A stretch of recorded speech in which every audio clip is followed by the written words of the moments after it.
there's moments in our lives in which we just get emotions to get the best of us. So we kind of lose our rational sense. We don't know exactly what we should be doing looking forward because we're just applying this emotional boom we're having in our heads. So we don't know what to do. We don't know how to proceed. So let me give you an example. This happens a lot of times with majority of people, happened to me as well. I think everyone kind of has a story around this. Is like when you fall in love but things are effectively not going well, so you're having issues with the person you are in, and you feel like you have this feeling things are not going the right way, but you don't understand why. Okay, and you effectively fall in love with this person. So on emotional level you are very dragged into this person, but you feel it's not right. Okay, so you're very confused in either if you should keep investing into this potential relationship or not. Okay, and I'm passing the point in which you could have done some communication with the person to try to understand what's going on. You just have different dynamics, let's say this way. I think it's easier to simplify. So you have different dynamics. You don't actually work well. There's no synergy. Okay, it's like you are a positive person and the other person is very negative. You see the world in a good way, the other person sees the worst, like everywhere. And you believe you can have a good life, the other person believes we're here to suffer and life is just pretty much a hell. Okay, let's put things this way to be simple. But because you are dragged into this person on emotional level,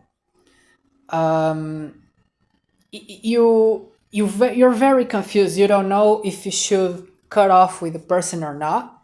And when you're close to the person, effectively just want to be closer.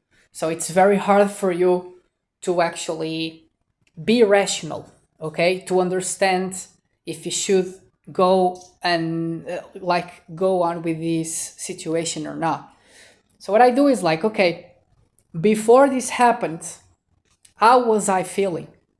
How was I effectively feeling before? And if I was feeling better than what I'm feeling right now,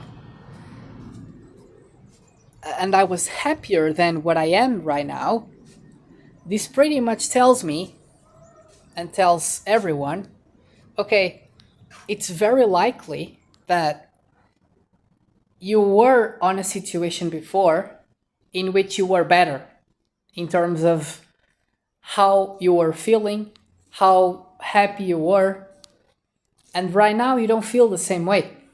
You feel like something is off.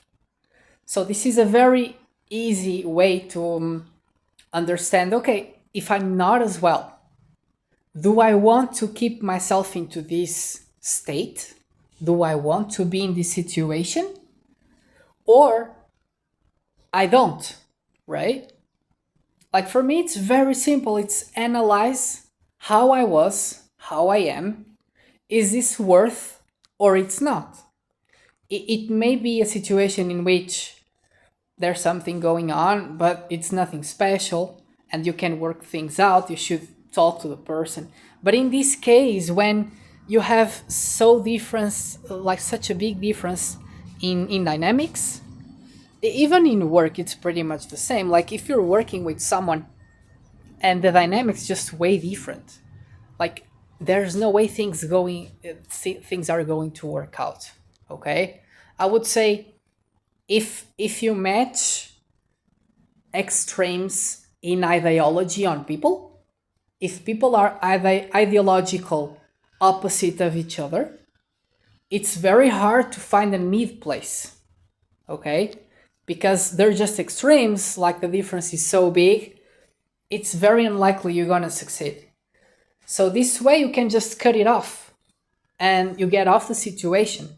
Because if you prolong the situation, you're just feeling bad over a longer period of time. it's pretty much useless. So you may as well just cut it off and go back to the other state in which you were. It takes some time to regain control of yourself, of course, because if you fall in love, it's complicated, and a lot of times you will feel like, oh, I just want to feel her presence or his presence again. So it's hard to handle, I understand. But as long as you keep yourself focused on the things that you were doing before that were making you happy and in a good state of mind, with time, things will naturally just flow back to normal, to the state that you were before.